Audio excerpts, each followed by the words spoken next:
Hello everyone.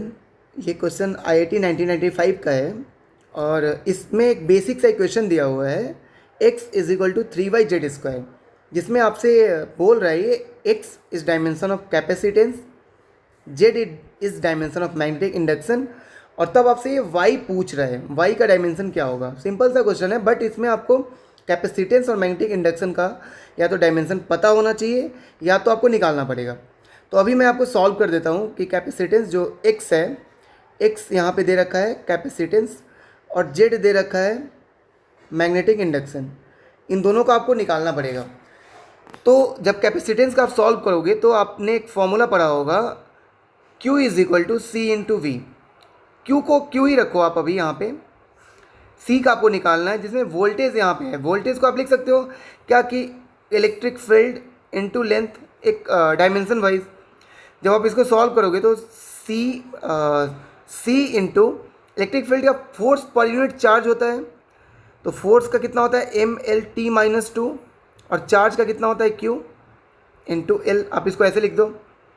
फिर जब आप इसको और सॉल्व करोगे, क्रॉस मल्टीप्लाई ही कर दो इससे बेटर, तो C आ जाएगा आपका। Q को इधर ले जाओगे तो Q स्क्वायर हो जाएगा, M को नीचे डिवाइड करोगे तो M-1 हो जाएगा, L-2 हो जाएगा, यहाँ का भी L मल्टीप्लाई होगा, T-2 है तो +2 हो जाएगा। तो कैपेसिटेंस का क्या आ गया आपका M-1 Q square L-1 T square, correct. B का सॉल्व करने के लिए आप ध्यान से अगर करो तो आपने लॉरेंज फोर्स पढ़ा होगा, force is equal to F is equal to BQ-V, जहाँ V वेलोसिटी होता है। तो F का डायमेंशन आपको पता है MLT-2, B का आपको निकालना है, Q को आपको Q ही रखो, और V वेलोसिटी होता है LT-1, करेक्ट। तो इसको जब आप सॉल्व करोगे तो B का डायमेंशन क्या आ जाएगा, देखना ध्यान से। M तो अपनी जगह पे रह जाएगा, L कट जाएगा, T-1 हो जाएगा, T-1 और Q-1 हो जाएगा। तो आपका क्या आ गया MT-1 Q-1, करेक्ट। अब तो बस इस इक्वेशन में आपको पुट करना है। इक्वेशन क्या दे रखा है, x is equal to 3y/z²। देखो ध्यान से, x is equal to 3y/z²।